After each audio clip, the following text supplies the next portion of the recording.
once the Japanese surrendered from the north, most of the weapons the Soviets made sure were given to the CPC. So that is the weapons with which Mao then fought the civil war, 45 to 49, and 49, the PRC was formed. But the Mao era was a very, very, very tumultuous period as far as China was concerned. Very poor on the economy. He didn't want to, and he also, like Xi, I personally feel, had megalomaniac attitude. He wanted to show that he was a very avid follower of Stalin. Mm-hmm. He looked up to Stalin. So he wanted to show that he can do it himself. So he debunked most of Sun Yat-sen, what Sun Yat-sen wanted. I'm saying most.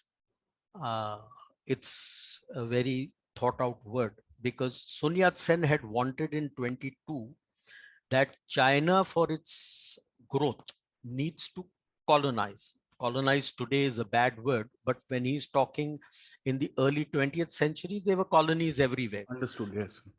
Colonize Manchuria, Yunnan, whole of Tibet, whole of Xinjiang, whole of Mongolia, whole of Ladakh, all these, Sichuan and Gansu, all these regions, he wanted them to be colonized. And you will get to know how great a thinker he was when I talk about the security aspect of guarding China. So most of it, Mao did it in the 50s. Though not whole of Mongolia, Nei Mongolia, Inner Mongolia, he's taken control of. He had taken control of Manchuria, Yunnan, Sichuan, Gansu, Tibet, and Xinjiang. And when he took over Tibet, by the way, the connectivity was not that good. Initial period in the early 50s, rice was sent from India. So people should not forget, we gave them the rice, otherwise PLA wouldn't have survived there. They, like I said, there were only limited passes through which you could come. He At had this moment, sir, may I just take this moment to slap myself for this particular thing?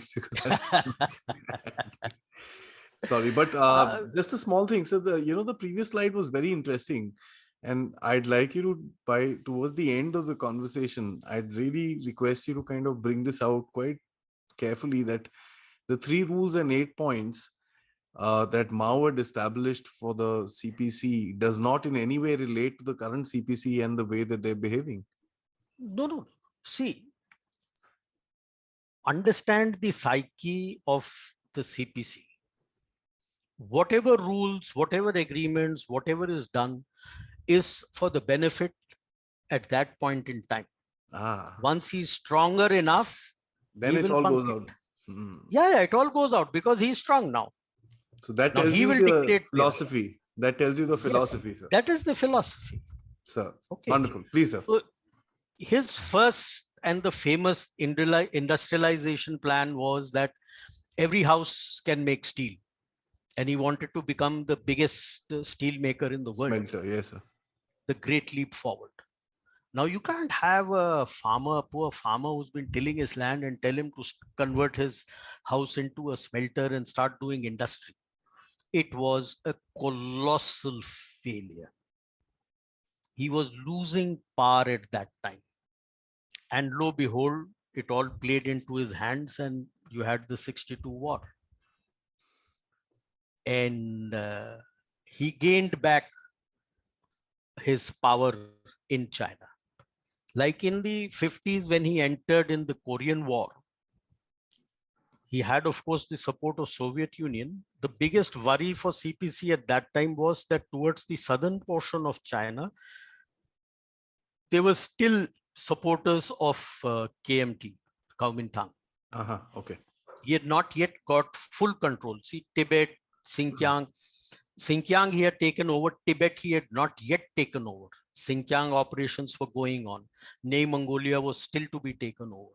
And at that time, if you had a capitalist country on his doorstep. After all, the Yalu River is what separates North Korea from China. That was the worry. And so he went in. By going in and achieving a stalemate against a superpower which had won, the Allies who had won the Second World War, was a big gaining of face and for his standing within the CPC.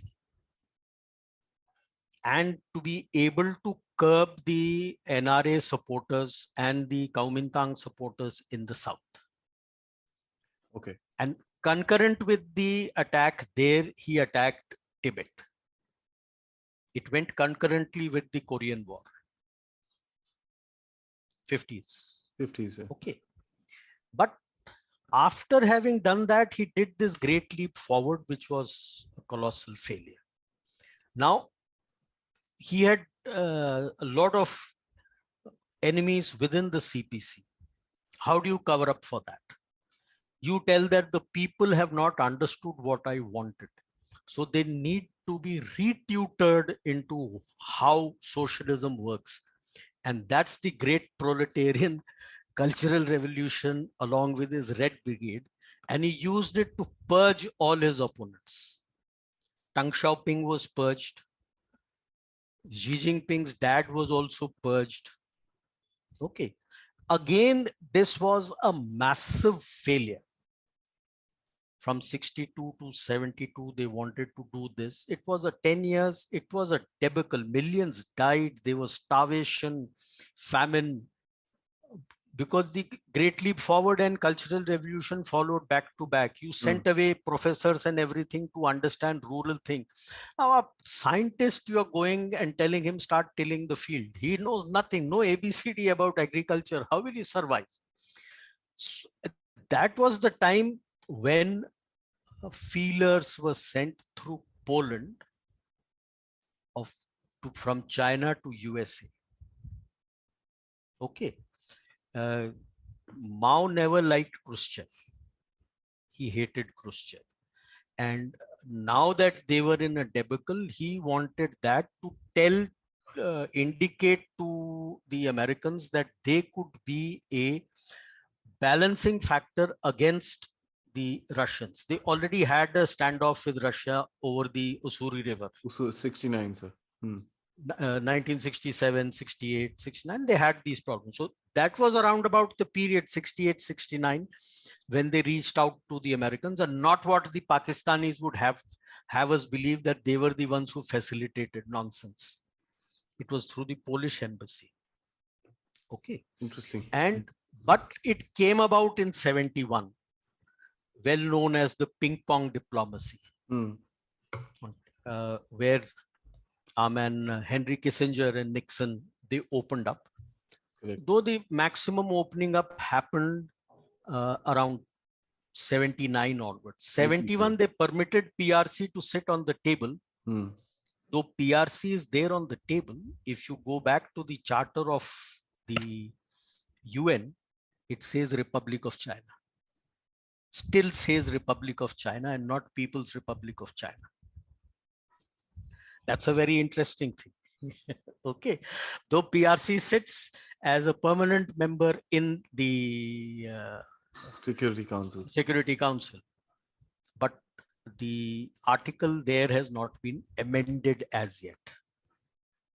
So after that comes actually the rise of China.